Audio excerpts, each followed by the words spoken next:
Moscú, inclusive con impactos en la infraestructura. Está Félix Lonigro, abogado constitucionalista. Queremos sumarlo a la mesa esta mañana. Félix, un abrazo. Gracias por esta delicadeza. Julieta Tarrés, Paulino Rodríguez te saludan. ¿Cómo estás? Buen día. Hola, Paulino. ¿Qué tal? Gusto escucharte. Lo mismo digo. Estuve leyendo algo de lo que vos escribiste en redes, me tentó.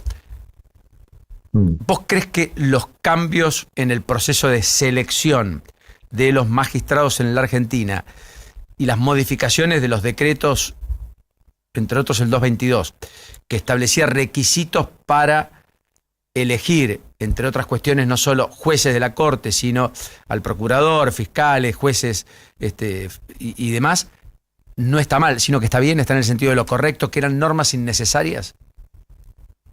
Bueno, a ver, las normas son necesarias o innecesarias en función de su utilidad.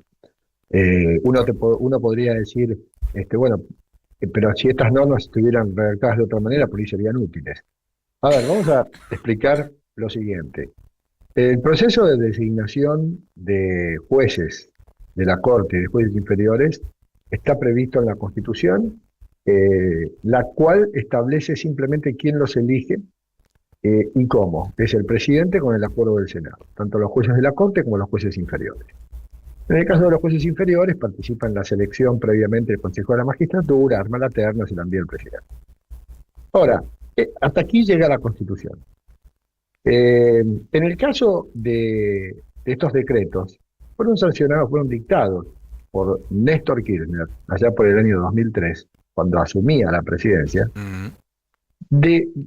digamos, regulando estos decretos. Lo que hacen el 222 y el 588, los que fueron ahora modificados, lo que hacen es regular la participación que el presidente tiene, según la Constitución, a la hora de designar jueces. El presidente le toca designarlos, bueno, fenómeno. Este decreto le dice al presidente, o el presidente se autodice, porque es un decreto firmado por el presidente, dice, bueno, está bien, pero yo en esta participación que tengo voy a seguir este procedimiento. Correcto. Entonces, ¿cuál fue el procedimiento que estaba previsto en estos decretos? Que está previsto en estos decretos. Bueno, que el presidente, antes de enviar el pliego al Senado, tiene que publicar los antecedentes de los candidatos en tal lugar, y estos decretos decían que le tenía que dar participación a las organizaciones profesionales, ciudadanos, para que hagan objeciones, y después de las objeciones, y pedir informes a la FIP por libres deudas tributarias, etcétera, etcétera. Bien. Esta es una decisión que tomó Kirchner en su momento, y después esos decretos se mantuvieron, pero la verdad, Paulino, es que el mismo Kirchner no tuvo en cuenta todas estas cosas. ¿Por qué? Porque, por ejemplo, él apenas llegó, nombró a Zaffaroni, o propuso a Zaffaroni para ser juez de la Corte. E hizo todo este tramiterío, publicó los antecedentes, la gente fue un aluvión de críticas contra Zaffaroni. Y luego, Kirchner no le dio ni bola a esto. Y siguió adelante con el tema. Porque estaban sus facultades y porque estas observaciones no eran vinculantes. Y que si no son vinculantes, todas estas, porque ahora, ¿quiénes se quejan de este decreto 467 de Milei que deja sin efecto toda esa participación ciudadana? Se quejan las organizaciones de profesionales, las ONG y demás. Señores, armar toda esta parafernalia, llenar la Casa Rosada de quejas y de objeciones, y que el presidente no las tenga en cuenta, y no haya ninguna norma que indique qué pasa si el presidente no la tiene en cuenta, la verdad, es perder tiempo. O sea que para vos era o hacer vinculante esos decretos, o finalmente, lisa y llanamente, derogar esos decretos, porque en la facultad constitucional del presidente está la idea de nombrar jueces y no hay peros. Después el mecanismo reglamentario lo estableció un propio presidente como Kirchner, que se autorreguló, entre comillas, dando intentos de una señal de cierta transparencia que incluía todo el recambio, el de la Corte adicta al menemismo, según se decía por entonces, a la que por cadena nacional le pidió que renuncien. Exacto. Entonces yo digo, está muy bien, qué bien le ha caído esto a la sociedad, un presidente que va por la transparencia a la hora de designar jueces, perfecto. Pero si después ninguna de esas normas el Es un buen punto. incumplimiento o la no observación de esas normas no tiene ninguna consecuencia, la verdad, qué sé yo, me parece un trámite burocrático innecesario. Entonces, o mejoremos esto, o establezcamos algún procedimiento para que el presidente, para que todas esas críticas que eventualmente lleguen deban ser tenidas en cuenta, o si no, dejamos que el presidente siga haciendo lo que hacía antes.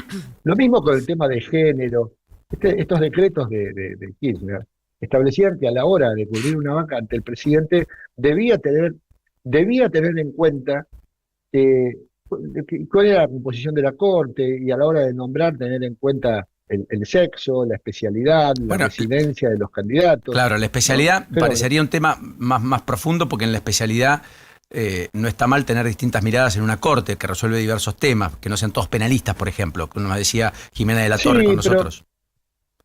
sí, exacto. Pero ¿sabes qué pasa? También es cierto que en este tema la Corte tiene por función fundamental controlar la constitucionalidad de las normas. Ahí yo no digo que debieran ser todos constitucionalistas, pero por lo menos deberían prevalecer, me parece. Pero te quería apuntar esto, Paulino. Estas cuestiones de género, de especialidades, inclusive de residencia, que sean del interior y demás. ¿Vos sabés qué término, qué expresión usaban los decretos o el decreto 222? No. Dice que el presidente debería tener en cuenta, en la medida de lo posible, pero cuando una norma te dice en la medida de lo posible, Claro, el presidente debe mismo decirle al determina, presidente, miren, no me era posible y punto, se terminó la Claro, discusión. claro, es listo, un ya buen está. punto. Entonces, yo digo, sinceramente, o cambian esto o los derogan estos decretos, porque no tiene ningún sentido, se pierde tiempo, el presidente finalmente termina mandando el pliego de quien quiere al Senado, entonces no perdamos tiempo. Pero bueno, ahora hay un colega mío que presentó una acción de amparo diciendo que esto es regresivo, que es inconstitucional. Yo no veo nada de inconstitucional, ni en el decreto que dictó Kirchner, ni en el decreto que modifica al que dictó Kirchner, la verdad. Está muy bien. Pero bueno, si interviene Félix, la justicia, veremos qué pasa. Félix, buen día. Julieta Tarres te saluda. ¿Cómo estás? Buen día, Julieta. Te quiero hacer una pregunta que está por fuera de este aspecto, que es el nombramiento de los jueces, respecto al caso Adorni. ¿Hay antecedentes o Sí. hay alguna norma que desde la justicia le permita al Poder Ejecutivo apartar a un funcionario en el mientras tanto se actualiza su situación patrimonial en este caso, o una situación que pueda llegar a generar dudas respecto a su situación moral o su situación dentro del gobierno como un funcionario público que deba dar explicaciones? ¿O te parece que no hace falta una norma, que esto se dirime con la cuestión política nomás? No, mirá, a ver, si un funcionario presenta la renuncia y está siendo sometido a un proceso, Sí, eh, aquel superior ante quien se ha presentado la renuncia puede rechazarla y punto. Y claro, decirle no, vas a seguir sometido a este proceso hasta que se descubra o hasta que se sepa. bien, En el caso de Adorni, como lo nombra el presidente y no necesita para la designación acuerdo del Senado, sí, el presidente, el funcionario, el jefe de gabinete, renuncia ante el presidente de la Nación, y el presidente de la Nación lo acepta la renuncia o no la acepta. En este caso, el tema es que más allá de que Milei no le aceptara la renuncia, supongamos, las causas judiciales van a seguir igual, su derrotero. Lo que sí se abortaría, por decirlo de alguna manera, es en el ámbito político. Es decir, si Milei renuncia, ya terminamos con la moción de censura y el Congreso ya en ese sentido no puede, perdón, si Milei Adorni. renuncia, no, si, claro, está Sí. claro, pero si yo me Adorni refiero a renuncia. si se puede poner en suspenso un cargo. Eso no existe.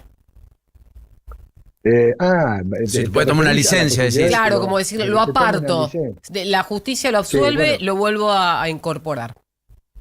Hay una norma que Ah, establece. Bueno, esas son dos cosas distintas. A bien, ver, dale. hay una norma que establece que si el jefe de gabinete se toma licencia, su cargo lo tiene que cubrir la ministra de Capital Humano, en este caso es Petovelo. Correcto.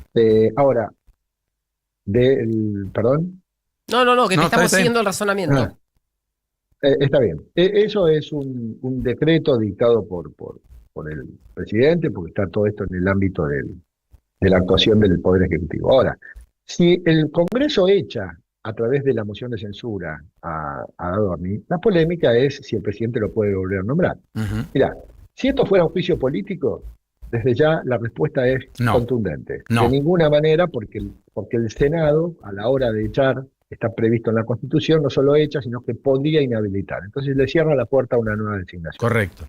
Pero como esto no es el juicio político, sino que es un procedimiento extraño que no se usó nunca y que está previsto solo para el jefe de gabinete, que es el artículo 101 de la Constitución, moción de censura, entonces acá y la Constitución no establece, no dice nada al respecto, entonces se abre la posibilidad de que el presidente pueda volver a nombrarlo. Yo personalmente te digo que por más que acá hay una laguna, mi interpretación, porque acá tenemos artículo de la Constitución, tenemos norma, pero no tenemos jurisprudencia ni ley reglamentaria.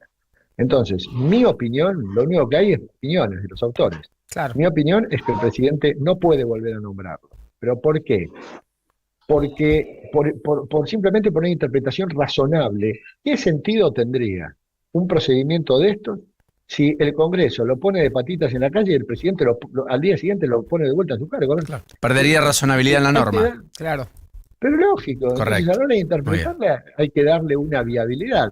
Pero bueno, le tendría que dar yo, yo personalmente como opinólogo especializado, al Congreso, cuando lo expulsa a través de la moción de censura, la misma facultad por analogía que tiene el Senado en el juicio político, de inhabilitar. Claro. Pero es una opinión personal, claramente. Félix, un enorme abrazo.